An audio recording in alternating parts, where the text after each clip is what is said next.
There was a fellow who moved to America and he settled in Baltimore. He had a relative in New York City and he wanted to go visit him. So he asked somebody, how far is it to New York City? Oh, no problem. It's only a little over a 3-hour drive.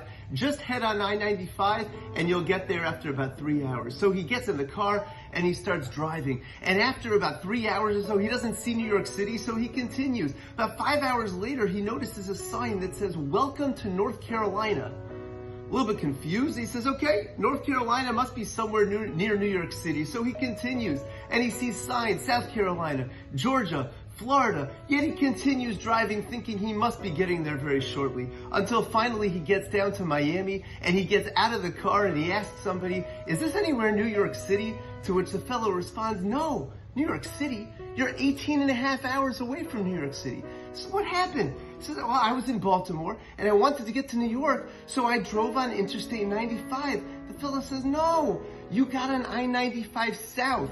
You were headed in the wrong direction. What you have to do is get back onto the highway, onto I-95 North, and then you're going to be headed in the right direction. Let me ask you a question. At what point in the story was this fellow better off? When he was in Baltimore or when he was in Miami? And Rav Yisrael Salanter pointed out so incredibly that when he was in Baltimore, yes, he was only 3 hours away from his destination, yet he was headed in the wrong direction. He was never going to get where it was that he wanted to go. However, when he was in Miami, even though he was 18 and a half hours away from New York City, yet when he got back on the right road, he got onto I-95 North, he's headed in the right direction. At that point, that's when he was best off in the journey. From Elul to Yom Kippur, we're involved in the process of doing tshuva, and it could be a pretty daunting task to think about all of the habits and all of the negative traits that I need to improve. However, Rabbi Yechezkel Sarna used to tell his students that that's not what we need to do during this time. What we need to do is to be mesiyatzev al derech tov, to get ourselves on the right path.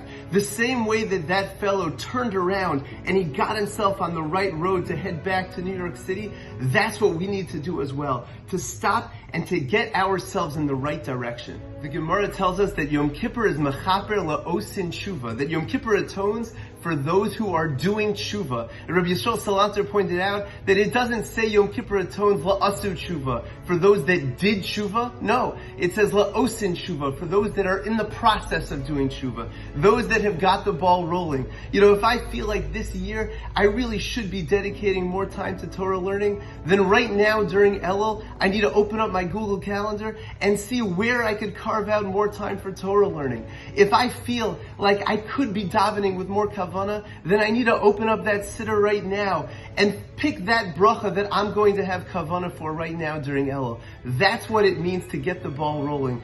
That's what it means to be mesiyatzev al derech tov, to head on the right direction, just like that fellow that turned himself around to head on Interstate 95 North. May we be zocheh to make that decision, to decide right now that I'm going to head on the right path. And this way, ultimately, we can have an incredible, healthy, and beautiful coming year.